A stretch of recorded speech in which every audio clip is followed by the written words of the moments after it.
Sa mundo kung saan ang halaga ng isang babae ay madalas sukatin sa kanyang kakayahang magbigay ng anak, nahaharap si Jane Castro sa pinakamatinding pagsubok ng kanyang buhay.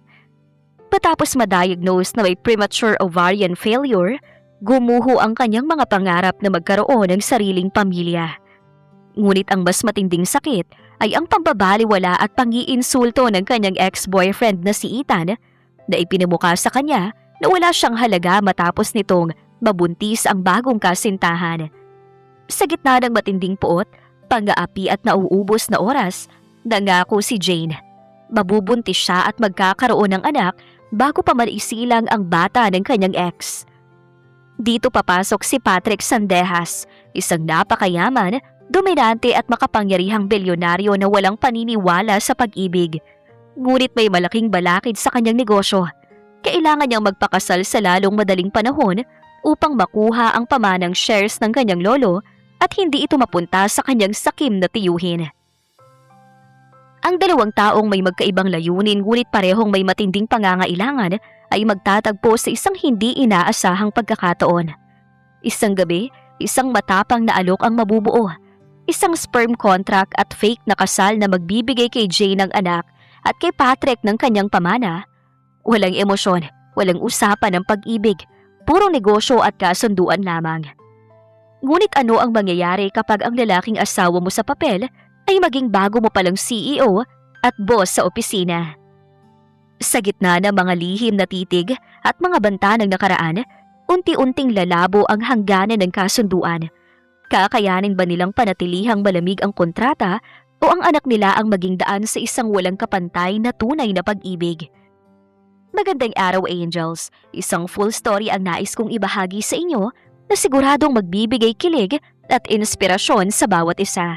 Pero bago tayo magpatuloy, kung bago ka pa lamang sa ating channel ay pakilike po ng ating video at pakiclick din ang subscribe button, gayon din ang bell icon para lagi kayong updated sa mga parating ko pang uploads. Hindi ako pwedeng magkamali, Dok. Mabilis po ang tibok ng puso ko kanina pero regular naman ang mens ko nung nakaraang buwan. Baka pwedeng ulitin lang natin yung ultrasound? Jane, pangalawang ulit na natin ito. Binasan na rin ng ating endocrinologist ang lab result mo. Pareho pa rin ang lumalabas. Pero 28 pa lang ako. Paanong mangyayaring nauubusan na ako ng egg cell sa bahay bata ko? Hindi ba pang matanda lang yung premature ovarian failure na sinasabi ninyo? Naiintindihan kita, Jane. Sa kaso mo, mabilis na bumababa ang egg reserve mo. Iba-ibang katawan na babae. Ang pader ng uterus mo ay manipis na rin. At ang AMH level mo ay halos nasa sahig na. Anong ibig sabihin niyo, Dok? Diretsuhin niyo na ako. Huwag niyo na akong daanin sa mga medikal na salita. Ibig sabihin, kung gusto mo magkaroon ng sarili mong anak gamit ang sarili mong egg cell, kailangan mo mabuntis sa lalong madaling panahon. Hindi natin pinag-uusapan dito 5 taon o 3 taon. We are looking at months. Baka nga mas maikli pa. Months? Dok, hiwalay na kami ng boyfriend ko. 3 buwan pa lang kaming wala. Saan ako hahanap ng magiging ama ng anak ko sa loob ng ilang buwan? Masakit man sabihin, pero yun ang katotohanan. Kapag lumipas pang pagkakataong ito, menopause na ang kasunod. Ang option mo nalang pagdating ng araw ay adoption o donor eggs. I'm sorry, Jane. Diyos ko, bakit ngayon pa? Habang naglalakad siya palabas ng klinik patungo sa mataong lobby ng ospital, tila lumulutang ang kanyang mga paa. Ang 5 taon nilang relasyon ng ex-boyfriend niyang si Ethan ay nagtapos 3 buwan pa lamang ang nakakalipas dahil sa madalas na pag-aaway. Mga away na madalas na umiikot sa kawalan niya ng oras dahil sa trabaho at sa hindi pa nila pagkakabuo ng pamilya. Habang nakatitig sa sahig at tahimik na pinupunas ang luhang pumapatak sa kanyang pisngi, isang pamilyar na boses ang biglang pumutol sa kanyang pag-iisip. Jane? Jane Castro? Ikaw nga! Lumingon si Jane at nanigas sa kanyang kinaroroonan. Nakatayo sa di kalayuan si Ethan, nakasuot ng formal na damit at may malawak na ngiti sa kanyang buka. Ngunit ang lalong nagpasinghap kay Jane ay ang magandang babaeng nakakapit ng mahigpit sa braso ni Ethan. Ang babae ay nakasuot ng maluwag na maternity dress at may kapansin-pansing umbok sa kanyang tiyan. Ethan! Mahinang sambit ni Jane. Mabuti naman at nagkasalubong tayo rito. Masayang sabi ni Ethan habang inaalalayan ng kasama papalapit sa kanya. Ano ginagawa mo sa OB-GYN section? May sakit ka ba? Wala, may kinonsulta lang ako. Malamig na sagot ni Jane habang pilit na itinataas ang kanyang baba upang itago ang kanyang paghihina. Ikaw, I'd like you to meet Cindy, my fiancé. proud na saad ni Ethan habang nakatingin sa babae ng may matinding pagmamalaki. Cindy baby, si Jane. Yung sinasabi ko sa iyong ex-girlfriend ko. Inayos ni Cindy ang kanyang buhok at tinitigan si Jane mula ulo hanggang paa. May bahid ng pang-aasar ang mga mata nito. Oh, hi! Ikaw pala si Jane? Nakangiting sabi ni Cindy, ngunit halata sa boses nito ang pang-iinsulto. I've heard so much about you from Ethan. 5 taon din kayo, diba? Oo, 5 taon. Sagot ni Jane. Sayang naman, no? 5 taon kayo nagkasama pero wala man lang nangyari. Patuloy ni Cindy habang dahan-dahang hinahaplos ang kanyang tiyan. But look at us now. 5 months pa lang kami ni Ethan pero tingnan mo, kakagaling lang namin sa ultrasound. Look, Ethan, ipakita mo sa kanyang litrato ng baby natin. Inilabas ni Ethan ang ultrasound picture mula sa isang envelope at ipinagmalaki ito sa harap ni Jane. 5 buwan lang siya ni Cindy, Jane. Laki ang anak namin. Kakukumpirma lang ng doktor kanina. Nakaramdam bigla ng sakit ang puso ni Jane. Ngunit pinalitan niya agad ito ng seryoso na ekspresyon. Congratulations sa inyong dalawa. Salamat, Jane. Alam mo naman ako, pangarap ko talagang magkaroon ng pamilya. Wika ni Ethan habang nakatitig kay Jane nang may halong pambabaliwala. Kaya siguro hindi tayo nagkatuluyan. I need a real woman who can build a future with me. Ayoko sa babaeng walang kakayahang magbigay ng anak. Sayang lang ang oras ko kung maghihintay ako sa wala. Nanliit ang mga mata ni Jane sa matinding galit. Anong ibig mong sabihin, Ethan? Naaksaya lang ako sa oras ng 5 taon natin dahil hindi ako agad nabuntis? Inamin mo rin. Seryoso na sagot ni Ethan habang tumatawa ng mahina. Ang totoo, Jane, sabi nga ni Mama nun, baka may problema talaga sa'yo. Tignan mo ngayon, ilang buwan lang kami ni Cindy nagbunga agad. Ang totoong lalaki, naghahanap ng babaeng kumpleto para makapagbigay ng pamilya. Sumali rin si Cindy sa usapan nila. Naku, Ethan, wag mo na masyadong direktahin. Baka maiyak lang si Jane. Baka naman sinusubukan pa rin niya magpagamot kaya siya nandito ngayon sa ospital. Kumulo ang dugo ni Jane. Ang lungkot at takot na naramdaman niya sa loob ng clinic ay mabilis na napalitan ng matinding puot at nag-aalab na pride. Tinitigan niya ang dalawa. Napakayabang niyo rin, no? Malamig na pahayag ni Jane habang itinataas ang kanyang ulo. Porket nakabuo kayo sa loob ng 5 buwan, akala niyo ba may karapatan na kayong tapakan ng pagkatao ko? Nagsasabi lang kami ng katotohanan, Jane. Tignan mo sarili mo. Nag-iisa ka pa rin hanggang ngayon. Sino pa bang magkakagusto sa'yo sa lagay na yan? Lumapit si Jane ng isang hakbang kay Ethan. Walang bakas ng pag-aalinlangan sa kanyang mga mata. Masyado kang kampante, Ethan. Akala mo ba ikaw lang ang kayang magtayo ng pamilya? Matatag na sabi ni Jane. Bakit? May boyfriend ka na ba? Pag-aasar ni Ethan. Huwag ka na magsinungaling. Kilala kita. Wala akong boyfriend, pero magkakaroon ako ng pamilya. Sagot ni Jane habang nakatitig ng diretso sa mga mata ni Ethan at Cindy. Tandaan niyo ang mga salitang ito, Ethan. 5 buwan na yung tiyan ni Cindy. Ibig sabihin, may 4 na buwan pa bago lumabas yung anak niyo. Bahagyang kumunot ang noo ni Ethan. Anong ibig mo sabihin? Pangako ito, Ethan. Paninindigan ni Jane habang nanginginig ang boses sa matinding emosyon. Bago pa man isilang ng babaeng yan ang anak mo, sisiguraduhin kong buntis na ako sa isang lalaking 1,000-libong beses na mas higit sa'yo. Mas gwapo, mas mayaman, at mas totoong lalaki kesa sa'yo. Natigilan naman si Ethan at si Cindy sa matapang na pahayag ni Jane. Ngunit mabilis na pinalitan ni Ethan ng halakhak ang kanyang gulat. Nagpapatawa ka ba, Jane? Buntis sa loob ng 4 na buwan? Saan ka makakahanap ng lalaking papatol at mabubuntis sa'yo ng mabilisan? Sa hangin ba? Manood ka lang, Ethan. Huling hirit ni Jane habang nakangiti ng may matinding hamon. Panoorin mo kung paano ko patutunayan sa'yo na ang babaeng itinapon mo ay mas kayang maging masaya kaysa sa'yo. Mabilis na tumalikod si Jane at naglakad palabas ng ospital. Sa bawat hakbang niya palayo kina Ethan at Cindy, ramdam niya ang matinding patak ng luha sa kanyang mga pisngi. Ngunit nakakayom ang kanyang mga kamay. Gagawin niya ang lahat upang matupad ang kanyang pangako. Asahan ko yan, Jane. Titingnan natin kung hanggang saan makakarating yung yabang mo kapag napatunayan mong wala talagang papatol sa'yo. Pahabol pa ni Ethan pero hindi na niya lang pinansin. Pumasok ang amoy ng mamahaling alak at usok sa ilong ni Jane pagpasok niya sa loob ng isang eksklusibong resto bar sa BGC. Bahagyang madilim ang paligid, ngunit ang mga kumikislap na ilaw sa bar counter ay sapat na upang maipakita ang matinding sama ng loob na nakaguhit sa kanyang muka. Jane, dito! Kaway ng kaibigan niyang si Sarah mula sa isang sulok ng lounge. Mabilis na lumapit si Jane at agad na umupo sa tabi nito. Bago pa man makapagsalita si Sarah, itinaas na ni Jane ang kanyang kamay para tumawag ng bartender. Isang tagay ng tequila. No, make it double. Mabilis na utos ni Jane. Wow! Hinay-hinay lang, girl! Gulat na sabi ni Sarah habang pinagmamasdan ng kaibigan. Ano ba talagang nangyari sa laboratory test mo?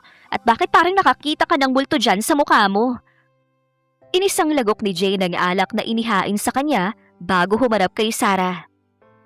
Positibo, Sarah. I mean, negatibo para sa pangarap ko. May premature ovarian failure ako.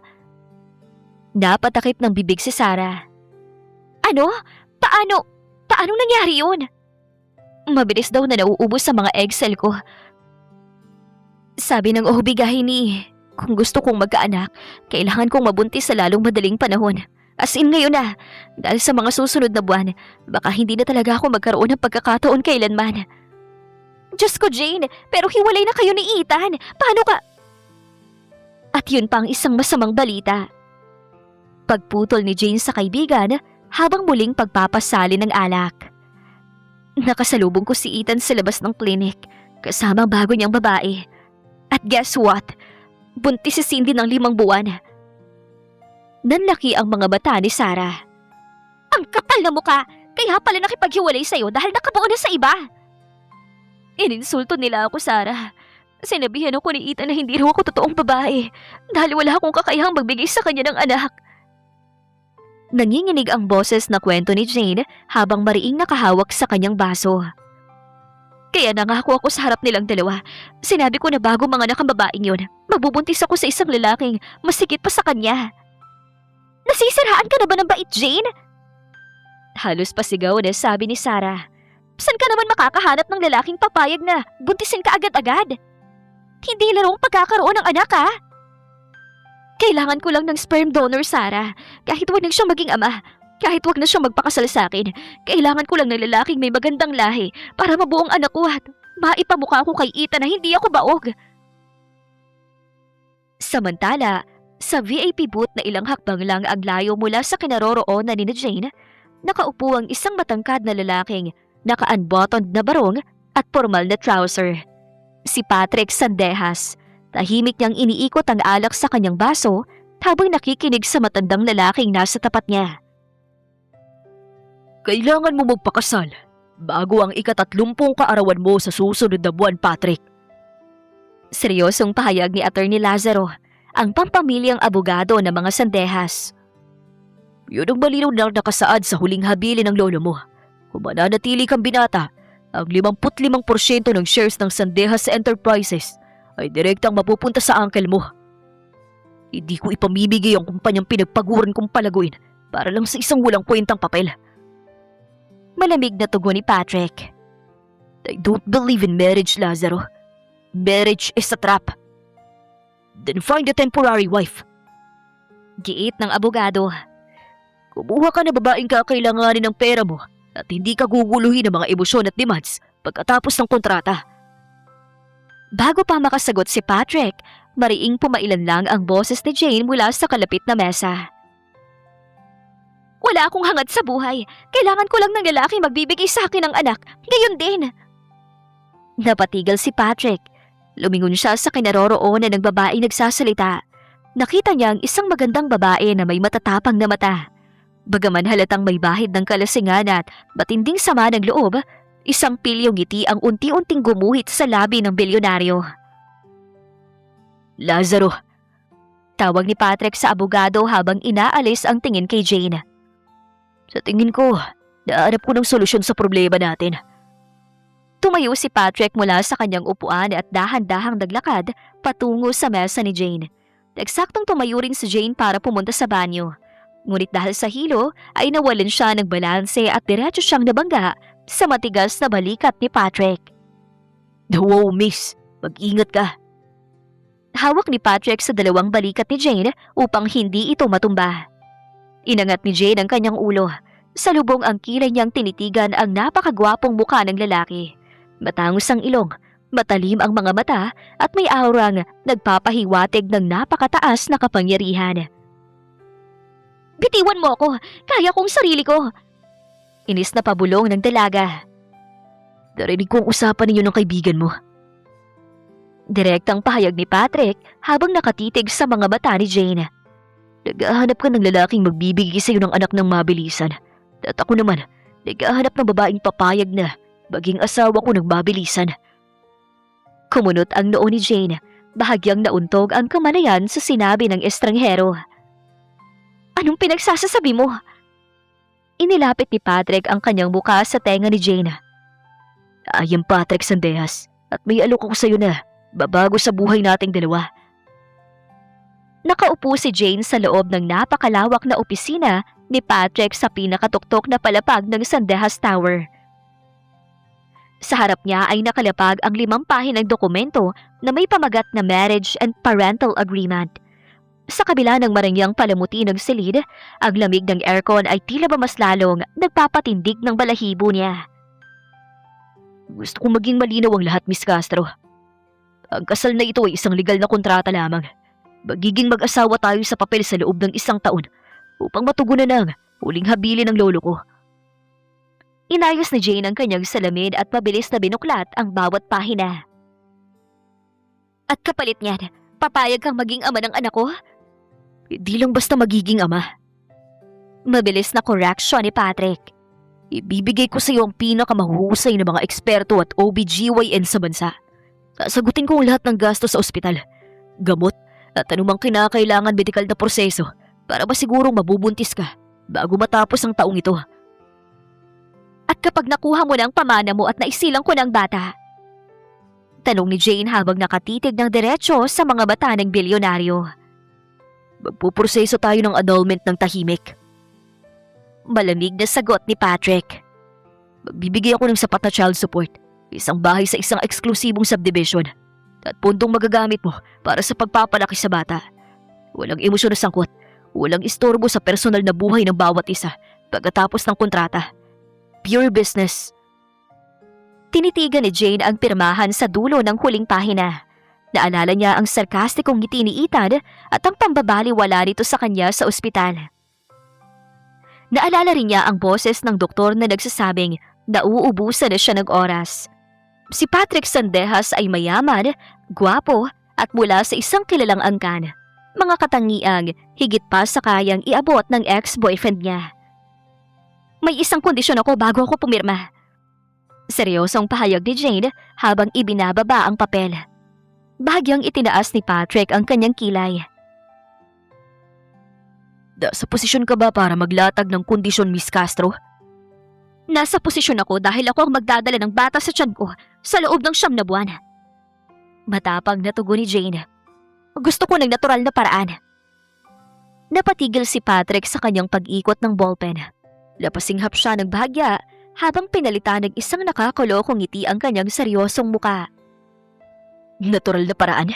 Are you suggesting what I think you're suggesting? Namula ang mga pisngi ni Jane. Ngunit pinanatili niyang matatag ang kanyang boses. Mababa ang success rate ng IVF sa kondisyon ko, ayon sa doktor, at matagal ang proseso niyon. Sabi ng OB-GYN ko, mas mabilis ang tsansa kung sa likas na paraan natin gagawin. Kung gusto mong matapos agad ang usapan at maging epektibo ang kasunduan, yun ang gusto ko. Ibinaba ni Patrick ang kanyang ballpen at itinukod ang dalawang kamay sa mesa habang dahan-dahang iniyuyukod ang muka papalapit kay Jane. Daway handa ka sa hinihingi mo, Jane. Hindi ako marunong mag-atubili kapag negosyo ang pinag-uusapan. Hindi ako nakikipaglaro, Mr. Sandehas. Malamig na sagot ni Jane. Kinuha ni Patrick ang ballpen at inabot ito sa kanya. Then we have a deal, Mrs. Sandehas. Isang linggo ang mabilis na lumipas matapos mapirmahan ang kontrata at maiparehistro ang kanilang sibil na kasal sa isang simpleng seremonya sa munisipyo. Walang grandiosong handaan, walang maraming bisita, 2 saksi lamang at isang legal na pirmahan na nagpabago sa katayuan ni Jane mula sa pagiging solong babae tungo sa pagiging opisyal na misis ni Patrick Sandehas. Maagang nagising si Jane para pumasok sa kanyang trabaho bilang Senior Marketing Associate sa Vexor Media, isang sikat na advertising firm sa lungsod. Ang trabahong ito ang natatanging bagay na nagpapanatili ng kanyang tamang pag-iisip sa gitna ng magagulong kaganapan sa kanyang buhay. Good morning, Jane. Balita ko may malaking announcement ang HR ngayong umaga. Salubong ng kaibigan at kasamahang si Karen habang nagtitimpla sila ng kape sa pantry. Talaga? Tungkol saan naman? Tanong ni Jane habang iniayos ang kanyang simpleng corporate attire. Nabili na pala ng malaking conglomerate ang kumpanya natin noong 1 linggo pa. At balita ko, ngayon daw formal na ipapakilala ang bago nating CEO. Sobrang gwapo daw at napakayaman. Maikling kwento ni Karen na may halong excitement sa boses. Pilit na ngumiti si Jane. Mabuti naman kung ganon. Basta ba hindi mababawasan ang sahod natin at hindi magbabago ang mga deadline. Walang problema sa akin. Nang mag-alas 6 ang alas 9 ng umaga, tinawag ang lahat ng empleyado para sa isang town hall meeting sa malaking conference room. Nakatayo si Jane sa gilid ng silid kasama ang kanyang mga kasamahan sa marketing team habang naghihintay sa pagdating ng bagong pamunuan. Bumukas ang double doors ng conference room. Unang pumasok ang ilang matataas na opisyal ng Vexor Media na nakasunod sa isang matangkad at matikas na lalaki na nakasuot ng formal na dark blue suit. Nalaglag ang panga ni Jane at halos mabilaukan siya sa sarili niyang laway nang makilala ang lalaking naglalakad patungo sa harapan ng entablado. Patrick Sandehas? Bulong ni Jane sa sarili habang nanlalaki ang mga bata sa gulat. Oh my God, Jane! Si Patrick Sandehas palang bago nating boss! Ang CEO ng Sandehas Enterprises! Kinikilig na bulong ni Karen sa kanyang tabi. Tingnan mo yung tindig niya! Napakalakas ng dating! Bahagyang nanginig ang mga tuhod ni Jane. Walang nabanggit si Patrick sa kanya na binili nito ang kumpanyang pinapasukan niya. Sa nakalipas na 1 linggo, tanging sa opisina lang ni Patrick at sa munisipyo sila nagkita para sa mga papeles. Wala pa silang formal na pagsasama sa iisang bubong dahil kasalukuyan pang inihahanda ang lilipatan nilang bahay. Nagsimula nang magsalita si Patrick sa mikropono. Ang kanyang boses ay malalim, buo at nag-iiwan ng otoridad sa buong silid. Good morning, everyone. Starting today, Vexor Media will be directly operating under the Sandehas Group. Seryosong pahayag ni Patrick habang inililibot ang kanyang tingin sa buong silid. I expect absolute professionalism, efficiency, at zero tolerance for incompetence. Habang nagsasalita si Patrick, napawi ang kanyang tingin sa gilid ng silid kung saan nakatayo si Jane. Bahagyang tumigil ang bilyonaryo sa pagsasalita nang magtagpo ang kanilang mga mata. Isang mabilis at bahagyang nakakalokong ngiti ang gumuhit sa gilid ng labi ni Patrick bago ito nagpatuloy sa kanyang talumpati. Pagkatapos ng oryentasyon, mabilis na bumalik si Jane sa kanyang cubicle. Mabilis ang tibok ng kanyang dibdib sa matinding kaba at pagtataka. Bakit kailangan maging boss ko pa siya? Sinadya ba niya to? Tanong ni Jane sa sarili habang mabilis na nagtatype sa kanyang keyboard. Bago pa man siya makapaghula ng mga dahilan, lumapit ang sekretary ng HR sa kanyang desk. Miss Jane Castro? Yes? Sagot ni Jane habang tumatayo. Ipinatatawag ka ni Mr. Sandehas sa kanyang bagong opisina sa top floor, right now. Tumingin ang mga kasamahan ni Jane sa kanya na may halong pagtataka. Dahan-dahang huminga ng malalim si Jane at tumango. Sige, pupunta na ako. Umakyat si Jane sa pinakataas na palapag ng gusali. Pagkarating sa tapat ng opisina ng CEO, kumatok siya ng 3 beses at dahan-dahang binuksan ang pinto. Nakatayo si Patrick sa tapat ng malaking salamang bintana habang nakahawak sa kanyang baso ng tubig. Dahan-dahan itong lumingon at isinarado ni Jane ang pinto sa kanyang likuran.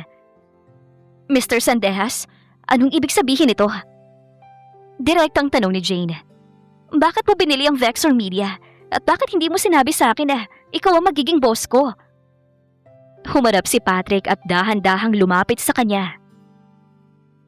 It was an ongoing acquisition even before we met, Jane. Business decision to ng kumpanya ko. Nagkataon lang na dito ka pala nagtatrabaho. Nagkataon? Kunot noong tanong ni Jane. Hindi ako naniniwala.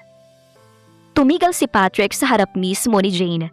Amoy na amoy ni Jane ang mamahaling pabango ng lalaki na nagpabilis lalo ng tibok ng kanyang puso. Naniniwala ka man o hindi, yun ang katotohanan.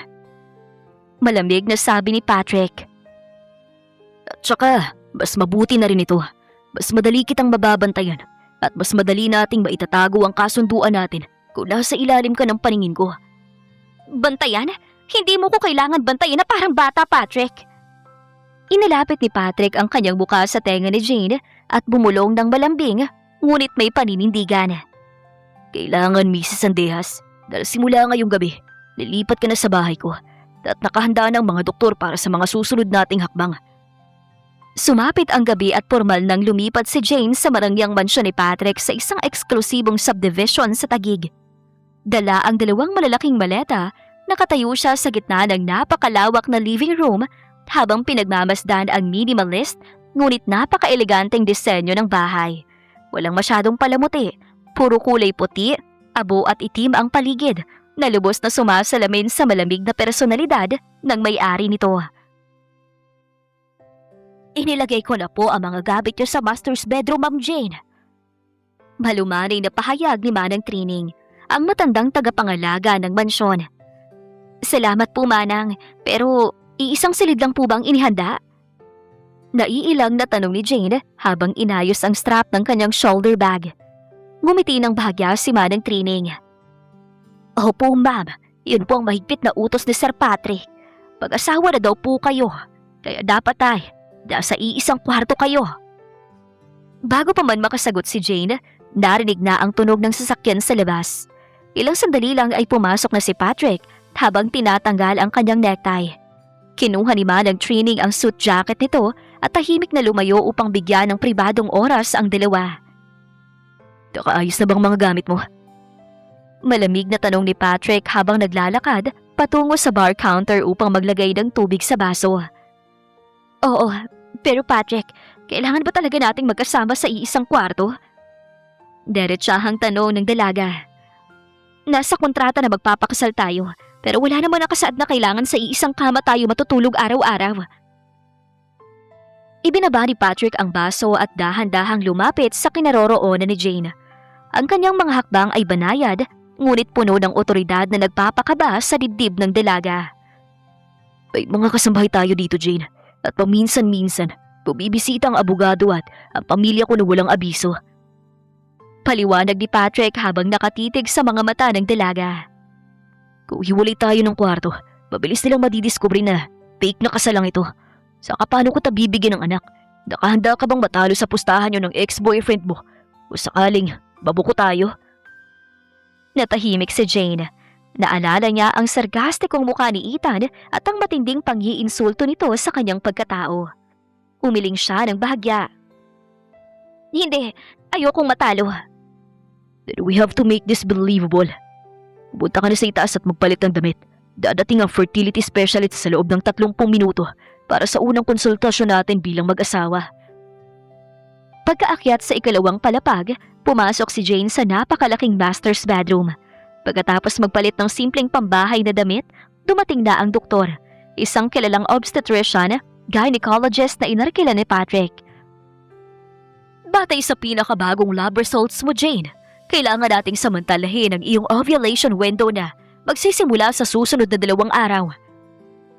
Paliwanag ng doktora habang nakaupo sila sa receiving area ng silid. Mr. Sandejas, Kailangan ninyong maging consistent sa natural process sa loob ng mga araw na ito para tumaas ang tsansa ng pagbubuntis. Tumingin si Patrick kay Jane na ngayon ay namumula na ang buong muka sa hiya. Nakahanda ako, Dok. Sagot ni Patrick nang walang pag-aalinlangan. Gagawin namin ang lahat ng kailangan. Naging mabilis ang paglipas ng mga oras matapos umalis ang doktor. Pagkatapos kumain ng hapunan ng tahimik, umakyat na si Jane sa master's bedroom para magpahinga. Nakaupo siya sa gilid ng napakalaking king-size bed habang balisa na pinupunasan ang kanyang basang buhok gamit ang tuwalya. Ang bawat kaluskos sa labas ng pintuan ay nagdudulot ng mabilis na pagtibok ng kanyang puso. Bumukas ang pinto at pumasok si Patrick. Nakapantalo na lang ito at nakasuot ng simpleng puting t-shirt na malayo sa formal na anyo nito bilang CEO sa opisina. May amoy ng bagong ligong sabon at malamig na pabango na agad na humalo sa hangin ng silid. Di ka pa natutulog? Tanong ni Patrick habang isinasara ang pinto.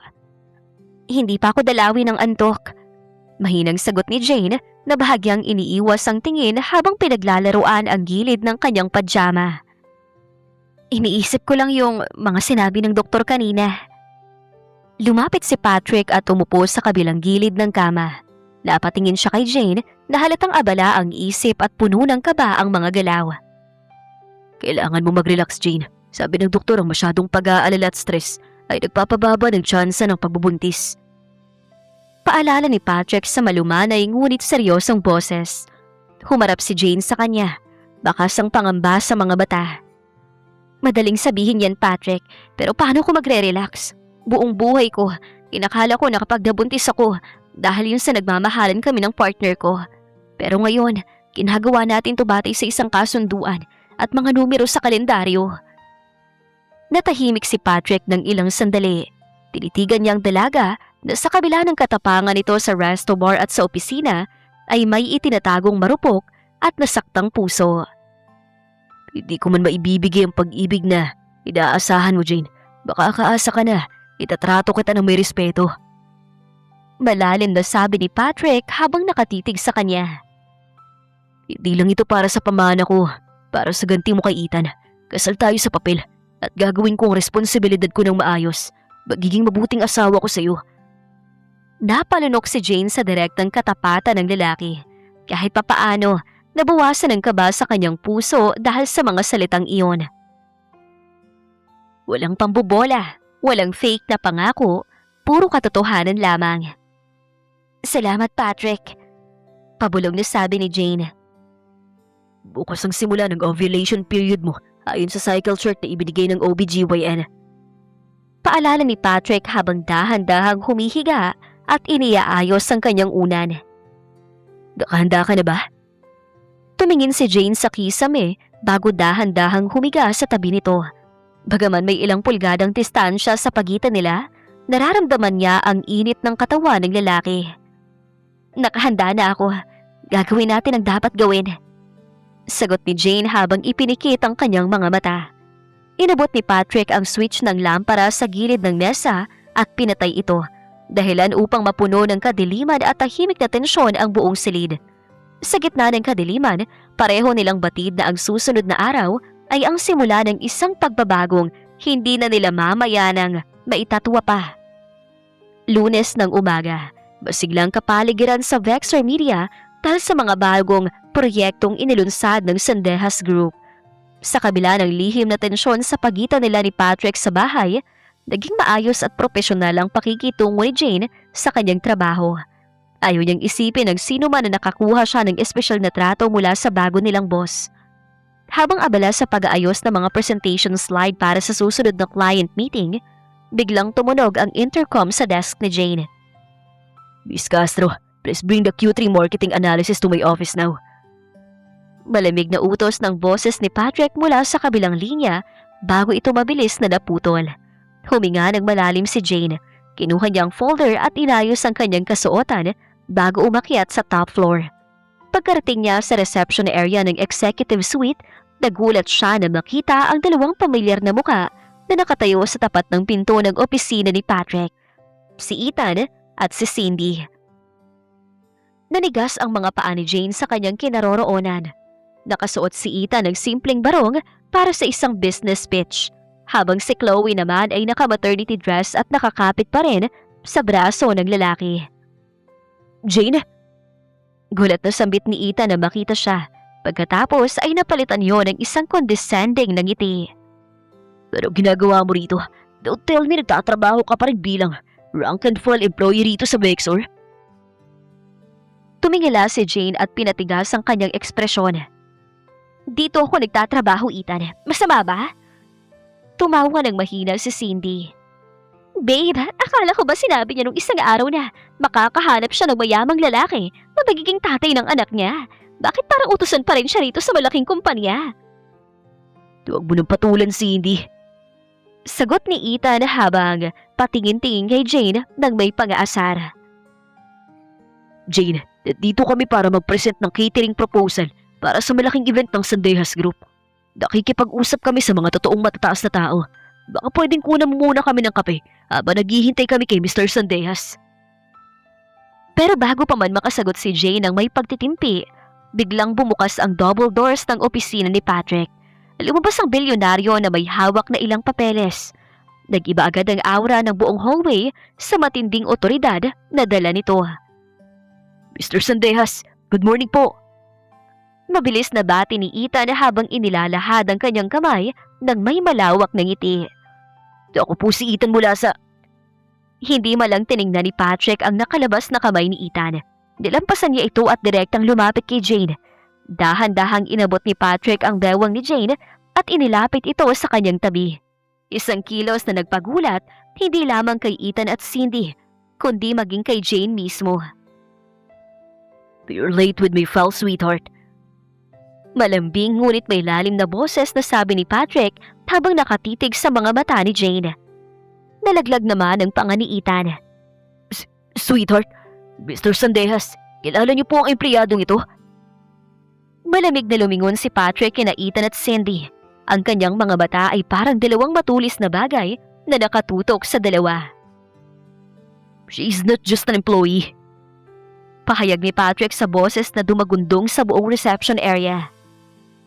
She is Jane Sandehas, my wife. At kung sino man sa inyo maglalakas loob na utusan o insultuhin ang misis ko sa sarili kong kumpanya, sisiguraduhin kong hindi na kayo makakapagnegosyo sa buong lungsod na ito. Napamulagat sina Ethan at Cindy sa matinding gulat. Namutla ang mukha ni Ethan habang nakatitig sa singsing sa daliri ni Jane na ngayon lamang niya napansin. Kasal? Kasal kayo? Utal na tanong ni Ethan, hindi makapaniwala sa kanyang naririnig at nakikita. Napakasakit sa mata ng panlalambot na mga tuhod ni Ethan habang nakatitig sa kamay ni Patrick na nakapulupot sa bewang ni Jane. Ang dating buong-buong kayabangan sa kanyang muka ay pinalitan ng matinding kababaan at pagkalito. Sa tabi niya, napahawak ng mahigpit si Cindy sa kanyang tiyan habang nakatitig sa mamahaling diamond ring na nakalingkis sa daliri ni Jane. Mr. Sandehas, patawad po. Utal-utal na saad ni Ethan habang dahan-dahang ibinababa ang kanyang kamay na hindi malang pinansin ng bilyonaryo. Hindi ko po alam. Akala ko lumang kakilala lang siya. Maling akala lang po. Maling akala? Malamig na umago ng boses si Patrick. Ang kanyang boses ay tila icing na dumaan sa malamig na hangin. Walang kapatawaran. Narinig ko ang bawat salitang sinabi mo, Mr. Mercado. Inutusan mo ang asawa ko na ikuha ka ng kape. Ininsulto mo ang kanyang katayuan sa kumpanyang ito. Pasensya na po, Mr. Sandehas. Singit ni Cindy na halatang nangangatal na rin ang kanyang boses. Hindi po namin intensyon na... Manahimik ka! Putol ni Patrick sa kanya nang hindi malang ito nililingon. Humarap siya sa kanyang sekretarya na nakatayo sa di kalayuan. Miss Claire, cancelin mo ng anumang bidding o proposal mula sa kumpanya ng taong ito. Idagdag mo ang pangalan ng kumpanya nila sa blacklist ng Sandehas Group at ng lahat ng ating subsidiaries. Ano? Mr. Sandehas, wag naman po! Pakiusap ni Ethan, halos lumuhod na sa harap ng CEO. Malaking kontrata po ito para sa amin. Pakiusap, pag-usapan natin ito ng maayos. Tumingin si Jane kay Ethan. Sa loob ng 5 taon na nagkasama sila, ngayon lang niya nakitang ganito kaduwag at kamiserable ang lalaki. Ang dating taong nagparamdam sa kanya na wala siyang halaga ay nakatayo ngayon sa harap niya na parang pulubi na, nagmamakaawa sa asawa niya. Subalit sa halip na matuwa, nakaramdam si Jane ng matinding kapanatagan. Ang sakit at puot na bitbit niya sa kanyang puso mula noong maghiwalay sila ay biglang napawi. Pinalitan ng payapang pagtanggap na matagal na pala siyang nakawala sa maling tao. Narinig mo ang sinabi ng asawa ko, Ethan. Seryoso at matatag na pahayag ni Jane, wala na ang panginig sa kanyang boses. Magalang kitang pinatunguhan noong magkasalubong tayo sa ospital, pero pinili mong tapakan ang pagkatao ko. Ngayon, harapin mo ang kahihinatnan ng sarili mong kayabangan. Jane, parang awa mo na. Tulungan mo ako. Pakiusap ni Ethan kay Jane. Magkakilala naman tayo. 5 taon din nating minahal ang isa't isa. Bahagyang humigpit ang hawak ni Patrick sa bewang ni Jane. Ramdam ni Jane ang bahagyang paglabas ng tensyon sa katawan ng bilyonaryo sa pagbanggit ni Ethan sa kanilang nakaraan. Ang nakaraan ay nakaraan na, Ethan. Malamig na sabi ni Jane. At ngayon, masayang masaya ako sa piling ng tunay na lalaking gumagalang at nagpapahalaga sa akin. Security! Maikling utos ni Patrick sa intercom sa pader. Ilabas ang 2 ito sa gusali at siguraduhin hindi na sila makakatapak muli sa kahit anong ari-arian ng sandehas. Pumasok ang 2 matatangkad na security guard at mabilis na hinawakan sa braso si Ethan at Cindy upang akayin sila palabas. Habang hinihila si Ethan, patuloy pa rin ito sa paglingon kay Jane, bakas ang matinding pagsisisi sa kanyang mga mata. Ngunit huli na ang lahat. Nang makalayo na ang 2 at tumahimik na muli ang hallway, pinalaya na ni Patrick ang bewang ni Jane. Dahan-dahang humarap si Jane sa kanya. May bahid ng pagtataka at pasasalamat sa kanyang mga mata. Salamat, Patrick. Mahinang sabi ni Jane. Hindi mo naman kailangan gawin yon. Baka makasama pa sa negosyo mo ang pag-blacklist sa kanila. Business is business, Jane. Pero walang sino man ang may karapatang uminsulto sa misis ko. Fake man o tunay ang kasal na ito. Seryosong sagot ni Patrick habang nakatitig sa kanya. Pumasok ka na sa loob ng opisina ko. Kailangan nating pag-usapan ng mga susunod nating plano. Tumango si Jane at sumunod sa loob. Sa unang pagkakataon matapos ang matagal na panahon, naramdaman ni Jane na may isang taong handang tumayo at maging proteksyon niya laban sa mundo. At ang katotohanan yon ay unti-unting nagpabago sa malamig na kasunduang meron sila. Tahimik ang loob ng opisina ni Patrick matapos maiisara ang malaking pinto. Umupo si Jane sa sofa habang inilalapag sa mesa ang mga dokumentong dinala niya. Kahit wala na sina Ethan, tila naiiwan pa rin sa hangin ang bakas ng tensyong naganap sa reception area. Lumapit si Patrick at umupo sa tapat niya. Inisip ni Jane na agad silang babalik sa usaping negosyo. Ngunit nanatiling nakatitig sa kanya ang bilyonaryo nang may malalim na pag-uusisa. Nasaktan ka ba sa mga sinabi ng lalaking yun? Tanong ni Patrick sa kakaibang lambing ng boses na bihira niya lang gamitin. Umiling si Jane at dahan-dahang ngumiti. Nung magkita kami sa ospital, halos durugin ang puso ko. Pero kanina, habang nakikita ko siya nagmamakaawa sa'yo, narealize ko na wala na pala akong nararamdaman para sa kanya. Wala nang galit, wala nang sakit. Mabuti kung ganun. Sagot ni Patrick. Inabot nito ang baso ng tubig sa mesa at ininom yon bago muling humarap sa kanya. Dahil ayokong may ibang lalaki nag-uukupa sa isip ng asawa ko habang kasama ko siya. Bahagyang kumabog ang puso ni Jane sa sinabi nito. Patrick, bahagi lang to ng kontrata natin, di ba? Yung ginawa mo kanina, pagtatanggol lang ba yun sa pangalang Sandehas? Napatigil si Patrick. Tinitigan niya si Jane ng matagal bago dahan-dahang tumayo at lumapit sa kinaroroonan ng dalaga.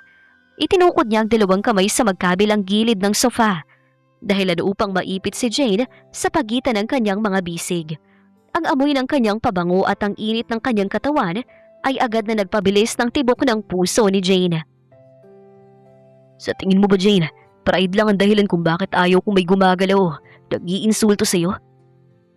Pabulong na tanong ni Patrick habang nakatitig sa mga labi ng dalaga. Iyon ang pinagkasunduan natin. Utal na sagot ni Jane na halos hindi makahinga sa sobrang lapit ng mukha ng lalaki. Ang kontrata natin ay tungkol sa kasal at anak. Malamig ngunit may pagsuyong saad ni Patrick. Pero walang nakasaad sa kontrata na bawal kitang protektahan o bawal kitang gustuhin. Nanlaki ang mga mata ni Jane. Patrick? Nalilito ka ba? Pilyong ngiti ang gumuhit sa labi ng bilyonaryo. Huwag mong kalimutan, Mrs. Sandehas. Ngayong linggo ang tinukoy ng doktor na pinakamahalagang mga araw ng iyong cycle. Ang ibig sabihin lang nito, hindi lang sa papel kundi sa lahat ng paraan. Kailangan nating panindigan ang pagiging mag-asawa natin. Bago pa man makapagsalita si Jane, inilapit pa ni Patrick ang kanyang muka at dahan-dahang iniyukod ang ulo upang halikan siya ng mabilis, ngunit madiin sa labi. Isang halik na hindi kasama sa malamig na kasunduan, ngunit nag-iwan ng matinding apoy sa puso ni Jane. Nang humiwalay si Patrick, may seryosong tingin pa rin ito sa kanyang mga mata. Pumunta ka na sa desk mo at mamayang gabi, umuwi ka ng maaga. May appointment tayo sa doktor bago tayo umuwi sa mansyon. Naiwang nakatulala si Jane sa sofa habang mabilis na lumalabas si Patrick ng opisina. Hinawakan niyang kanyang mga labi na tila kumikirit pa rin sa lambing ng halik ng lalaki. Doon niya napagtanto na ang simpleng sperm contract na sinimulan nila ay unti-unti nang lumalampas sa mga hangganang ginawa nila para sa sarili. Sumapit ang gabi ng Biyernes. Isang formal na charity gala ang inorganisa ng pamilya Sandehas sa isang sikat na 5 bituing hotel sa Makati. Ito ang kauna-unahang pagkakataon na formal na ipapakilala si Jane sa mataas na lipunan bilang legal na asawa ng pinakamayamang bilyonaryo sa bansa. Nakatayo si Jane sa harap ng malaking salamin sa kanilang kwarto.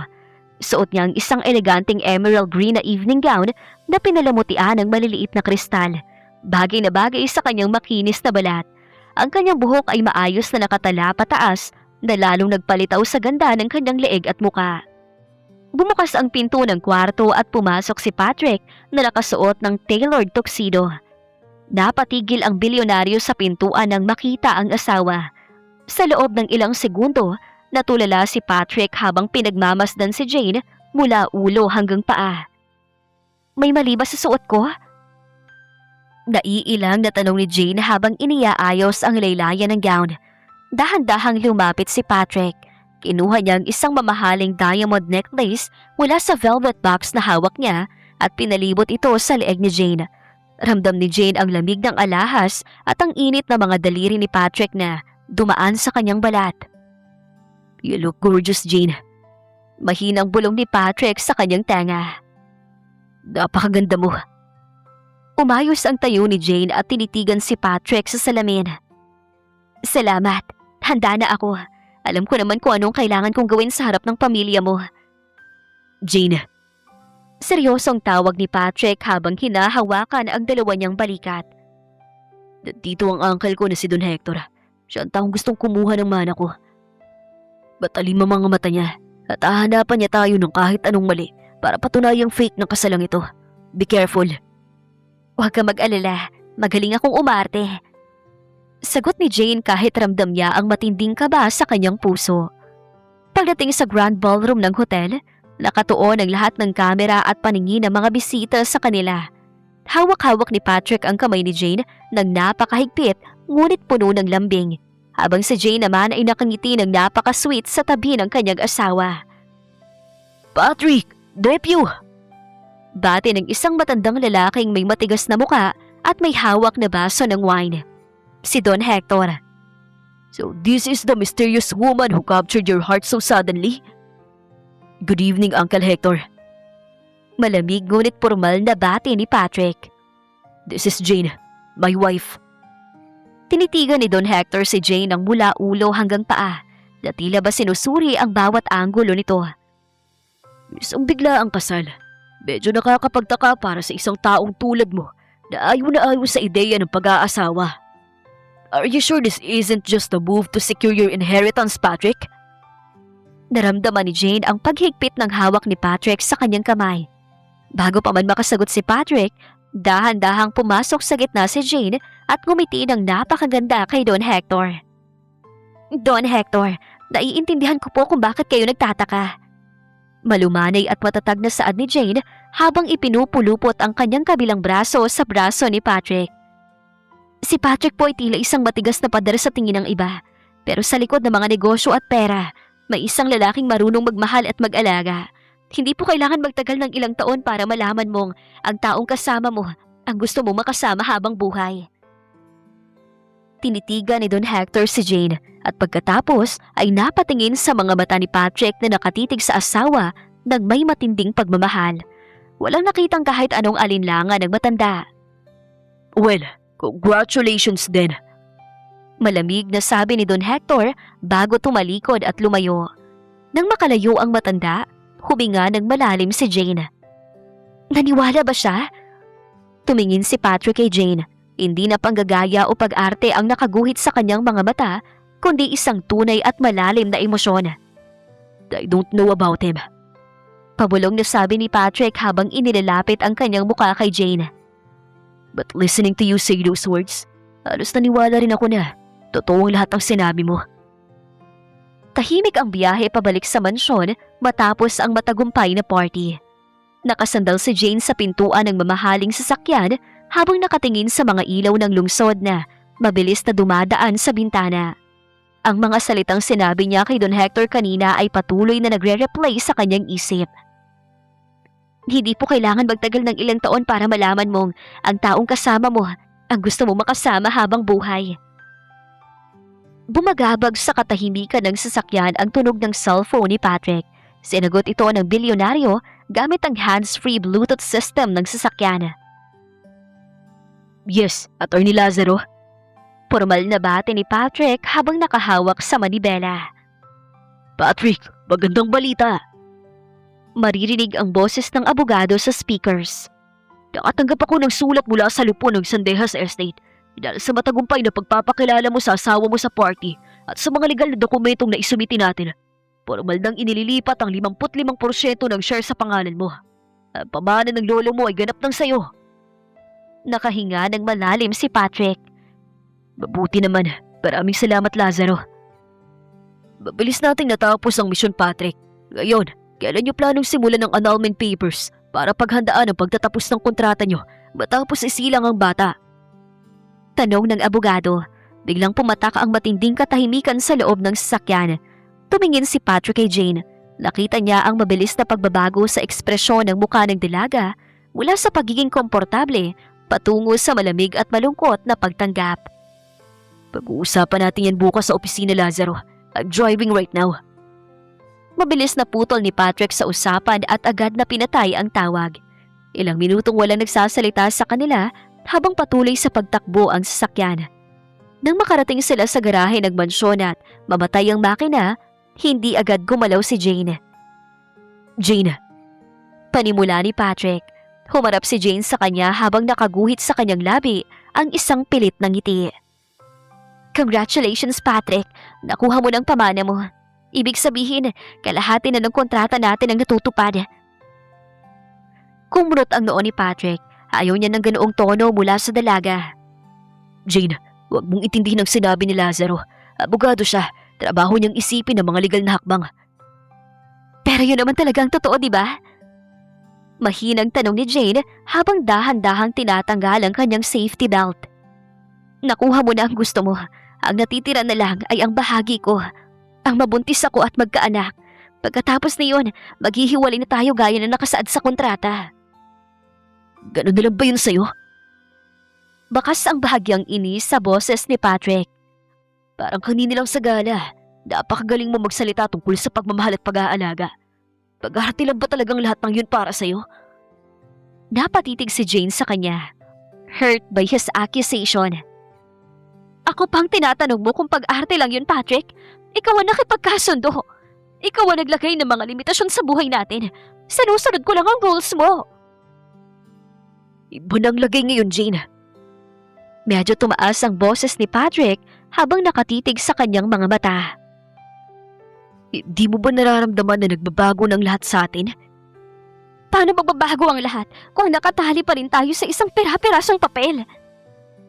Giit ni Jane habang nanginginig ang boses. Takot akong mag-assume, Patrick. Ayoko maging tanga tulad na nangyari sa akin kay Ethan. 5 taon kong ibinigay ang lahat sa kanya pero sa huli, itinapon lang ako. Ngayon, gusto mo bang ibigay ko rin ang puso ko sa iyo para lang ipaalala mo sa akin balang araw na negosyo lang ang lahat ng ito? Natahimik si Patrick. Nakita niya ang luha na dahan-dahang pumapatak mula sa mata ng asawa. Ang matatapang na salita ni Jane ay hindi nagmula sa galit, kundi sa matinding takot na muling masaktan ang kanyang puso. Jane, hindi ako si Ethan. Malumani na sabi ni Patrick habang inaabot ang kamay ng dalaga. Umiwas si Jane at mabilis na binuksan ang pinto ng sasakyan. I'm tired, Patrick. Gusto ko nang magpahinga. Mabilis na lumabas si Jane at naglakad patungo sa loob ng mansyon, leaving Patrick alone in the dark garage. Napasandal ang bilyonaryo sa kanyang upuan habang napasapo sa kanyang muka. Sa kauna-unahang pagkakataon sa kanyang buhay, naramdaman ni Patrick Sandehas ang matinding takot na mawala ang isang bagay na kailanman ay hindi niya inakalang kakailanganin niya, ang puso ng kanyang asawa. Isang linggo ang nakalipas mula noong gabi ng party at ang malamig na pader sa pagitan ni Patrick at Jane ay lalo lamang tumaas. Sa opisina, pulos formal at maikling sagutan lamang ang nagaganap. Sa mansyon, tahimik na kumakain si Jane bago maagang pumapasok sa kanyang silid upang umiwas sa mga titig ng asawa. Isang hapon, habang abala si Jane sa pag-aayos ng mga dokumento sa kanyang mesa, biglang pumasok si Karen na may dalang malaking puting envelope. Jane, pinag-iwan ito sa reception desk para sa'yo. Sabi ni Karen habang inilalagay ang envelope sa mesa. Walang nakasulat na pangalan ng sender pero pabalik-balik daw yung nag-iwan. Kumunot ang noo ni Jane. Salamat, Karen. Nang makalabas ang kaibigan, dahan-dahang binuksan ni Jane ang envelope. Sa loob nito ay may ilang pahina ng dokumento. Mga kopya ng paunang draft ng annulment agreement na may nakamarkang pangalan niya at ni Patrick, kasama ang talaan ng mga ari-arian at suportang ibibigay sa kanya pagkatapos niyang isilang ang bata. May nakasulat din sa isang maliit na sticky note. Sigurado ka bang may halaga ka sa kanya?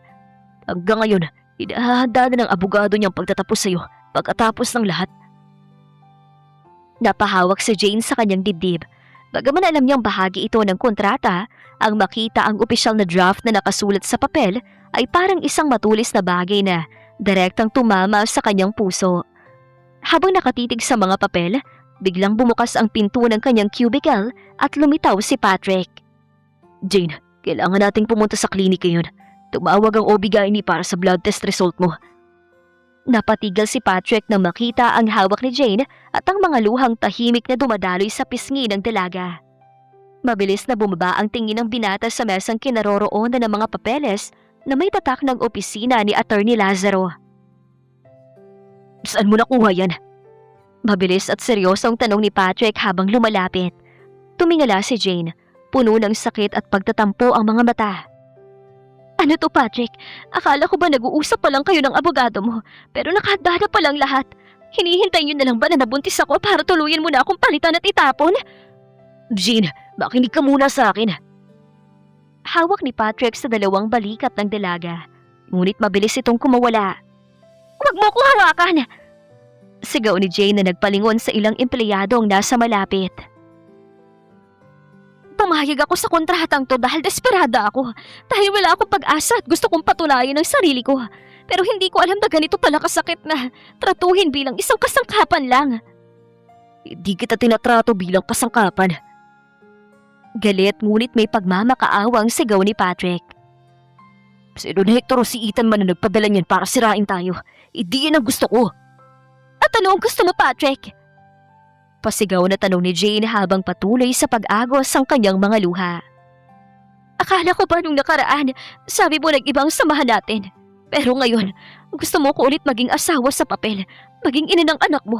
Pero sa huli, divorce o annulment pa rin ang bagsak natin. Ayoko na, Patrick. Ayoko na magpanggap. Tinitigan siya ni Patrick. Halos magmadali ang paghinga sa matinding emosyon. Dahan-dahang nawala ang malamig na proteksyon na laging nakabalot sa bilyonaryo. Pinalitan ng isang taong tulugang nagsuko ng kanyang pride. Gusto kong palitan ng kontrata, Jane. Malakas na pahayag ni Patrick na nagpatahimik sa buong paligid. Napatigil si Jane sa pag-iyak. Ano? Lumapit si Patrick at sa pagkakataong ito, hindi na pinahuntulutan ng bilyonaryo na lumayo ang dalaga. Kinuha niya ang dalawang kamay ni Jane at pilit na isiniksik ang kanyang mga daliri sa mga daliri nito. Ayoko na ng annulment. Ayoko na ng isang taong kontrata. Malumanay at nanginginig ang boses na pag-amin ni Patrick habang nakatitig ng diretso sa mga mata ni Jane. Kinuha ko ang kontratang ito para iligtas ang kumpanya ko. Pero hindi ko inakalang ikaw magliligtas sa akin mula sa malamig at walang kwentang buhay na meron ako. Patrick! Pabulong na sambit ni Jane, hindi makapaniwala sa naririnig. Natatakot ako, Jane. Buong buhay ko inisip ko ng kasal ay isang bitag dahil sa nangyari sa mga magulang ko. Pero na makilala kita, narealize ko na ang tunay na bitag ay ang mabuhay nang wala ka. Hindi kita tinatrato na parang sperm donor machine o kontrata lang. Mahal kita, Jane. Mahal na mahal kita. Nanlaki ang mga mata ni Jane habang bumubuhos ang mga bagong luha mula sa kanyang mga mata. Mga luhang hindi na mula sa sakit, kundi mula sa matinding kaginhawaan at labis na kagalakan. Seryoso ka ba? Tanong ni Jane habang nakatitig sa mata ng bilyonaryo. Hindi ito pag-arte lang para sa pamana mo. I don't care about the inheritance anymore, Jane. Punitin natin ang kontrata. Itapon natin ang mga papeles ng annulment. Ang gusto ko, maging tunay na asawa mo habang buhay. Papayag ka ba? Dahan-dahang tumango si Jane at isiniksik ang kanyang muka sa dibdib ni Patrick. Oo, Patrick, papayag ako dahil mahal na rin kita. Yumakap ng mahigpit si Patrick habang pumapalibot sa kanila ang tahimik na pagtanggap na ang kasal na nagsimula sa isang malamig na kasunduan ay tuluyan ang natupad sa pamamagitan ng isang tunay at wagas na pag-ibig. 9 na buwan ang mabilis na lumipas matapos ang pagtatapat ni Patrick sa opisina. Ang malamig at formal na kasunduan sa papel ay tuluyan ang napunit at napalitan ng isang tahanang puno ng init, halakhak at pagmamahal. Sa loob ng malawak na master's bedroom ng mansyon, nakaupo si Jane sa gilid ng kama habang dahan-dahang hinahaplos ang kanyang malaking tiyan. Naka-maternity dress siya ng kulay puti at bagaman medyo mabigat na ang kanyang pakiramdam, baka sa kanyang muka ang walang kapantay na kaligayahan. Bumukas ang pinto at pumasok si Patrick na may dalang tray na naglalaman ng isang basong mainit na gatas at merienda. Agad na pinalitan ng matamis na ngiti ang kanyang seryosong mukha nang makita ang asawa. Kailangan mo nang inumin to, Mrs. Sandejas. Malambing na sabi ni Patrick habang inilalapag ang tray sa bedside table at umuupo sa tabi ni Jane. Tumingin si Jane sa kanya nang may halong pag-aasar. Mr. Sandejas, overprotective ka na naman. Kanina lang ay pinainom mo ko ng vitamins. Tapos gatas naman ngayon. Siyempre naman, kailangan kong siguraduhin malusog ang mag-ina ko. Tsaka, utos na ng OB-GYN mo. Ayoko masermonan ulit. Natawa nagmahina si Jane at kinuha ang baso ng gatas. Alam mo, kung makikita ka ng mga board members mo sa Sandejas Enterprises na ganito kalambing, baka hindi sila makapaniwala. Nasaan yung matigas at malamig na CEO na nakilala ko sa resto bar? Yumuko si Patrick at dinampian ng isang mabilis na halik ang mga labi ni Jane. Nawala ng lalaki yun nung gabi sinabi mong oo ka sa akin na walang anumang kontrata. Ikaw ang nagpabago sa akin, Jane. At ikaw naman na nagligtas sa akin. Akala ko na ma-diagnose ako ng premature ovarian failure. Katapusan na ng pangarap kong maging ina. Akala ko rin noon, habang buhay na ako magiging bakas ng panloloko ni Ethan. Pero ibinigay ka sa akin ng tadhana. Magpapasalamat ako sa tadhana araw-araw dahil dun. At tungkol kay Ethan, balita ko, tuluyan ang nalugi ang kumpanya niya matapos ma-blacklist at nakikipaghiwalay na rin daw ang fiancé niya. Wala na akong pakialam sa kanila, Patrick. Matatag na pahayag ni Jane. Ang mahalaga lang sa akin ngayon ay ikaw at ang pamilyang binuo natin. Habang nag-uusap sila, biglang napahawak si Jane sa kanyang tiyan. Napapikit siya ng mariin at napahawak ng mahigpit sa braso ni Patrick. Ang sakit! Bahagyang saad ni Jane. Napatayo agad si Patrick. Napalitan ng matinding kaba at takot ang kanyang muka. Jane, ano nangyayari? Masakit ba? Tatawag na ba ako ng ambulansya? Patrick, relax. Pilit na ngumiti si Jane kahit naramdaman ang sakit sa kanyang puson.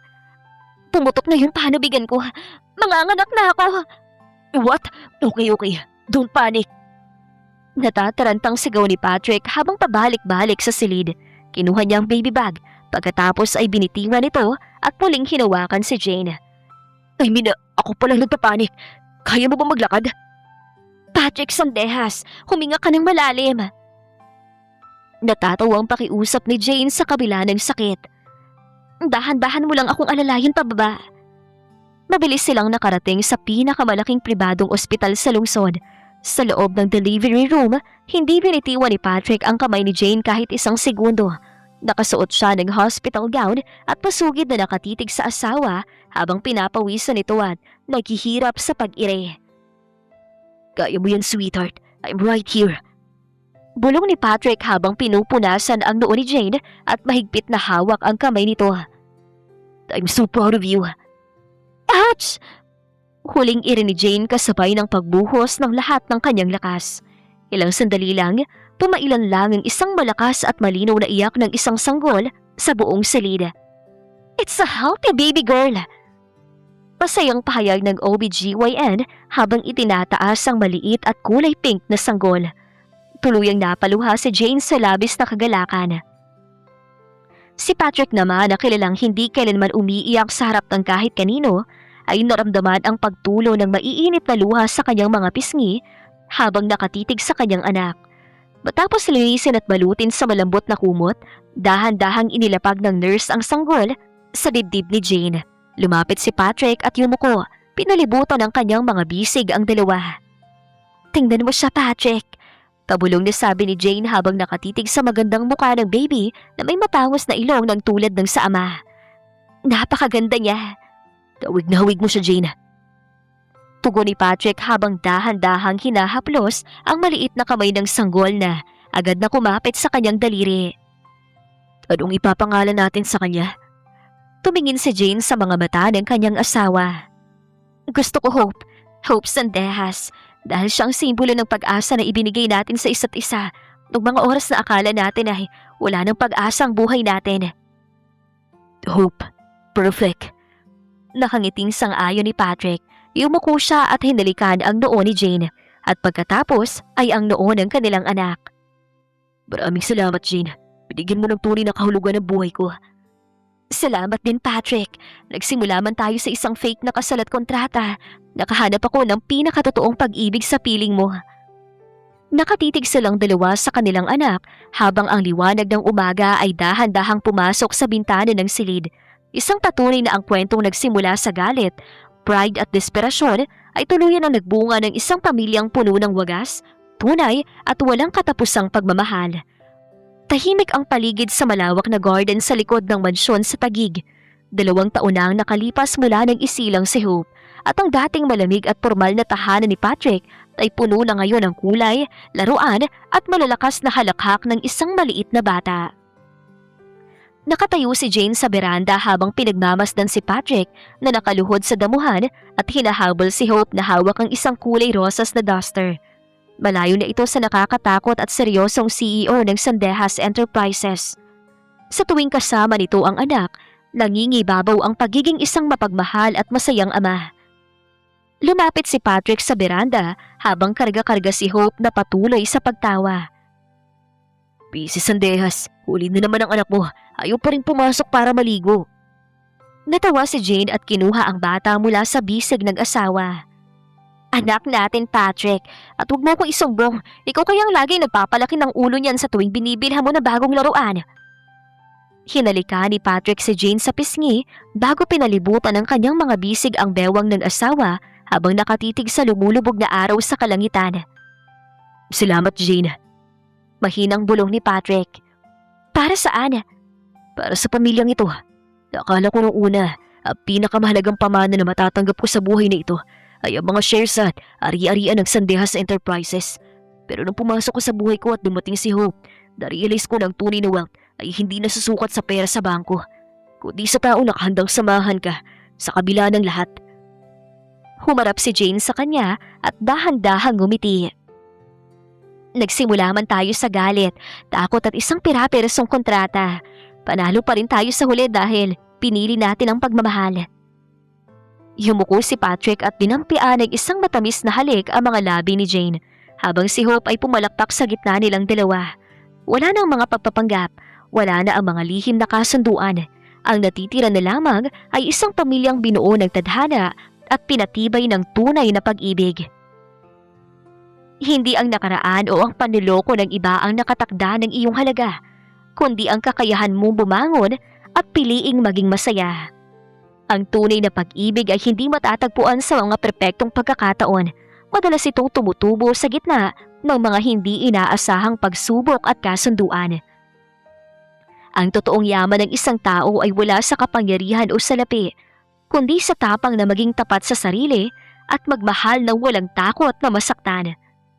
Kung ikaw ang nasa katayuan ni Jane, kakayanan mo rin bang makipagkasundo at magtiwala sa isang taong hindi mo kilala para lang sa iyong pangarap at pagtatanggol sa iyong sarili? O mas pipiliin mo maghintay sa tamang panahon?